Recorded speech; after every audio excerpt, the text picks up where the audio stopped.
নমস্কাৰ, মই আল্পনা বৰুৱা। স্বাগতম সকলোলৈ।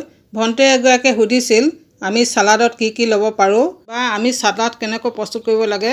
সাধাৰণতে কেঁচাকৈ খাব পৰা সকলো চব্জি আমি সালাড কৰি খাব পাৰোঁ। আজি মই সালাড প্ৰস্তুত কৰিবলৈ কি লৈছোঁ সেইটো দেখাওঁ আপোনালোকক।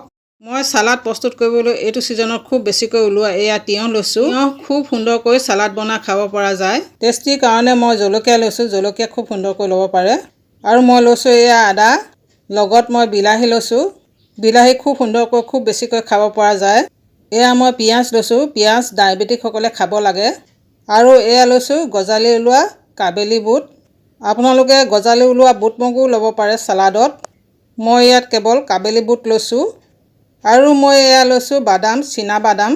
বাদামে আমাৰ ব্লাড চুগাৰ নিয়ন্ত্ৰণত যথেষ্ট সহায় কৰে। ডায়েবেটিছ ৰিভাৰ্ছ কৰা হওক বা ৱেট লছ কৰাত হওক বাদামে যথেষ্ট সহায় কৰে। আৰু মই এয়া লৈছোঁ বাচিল চিড।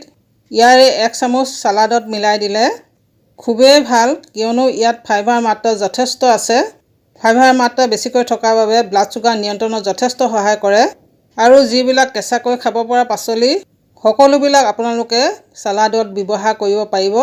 মই যিবিলাক লৈছোঁ সেইবিলাকৰ উপৰিও বৰ্তমান মোৰ ঘৰত এইবিলাকে আছে, সেয়ে মই এইবিলাক লৈছোঁ। সালাড আপোনালোকে পাৰিলে পেট ভৰাই খাওক।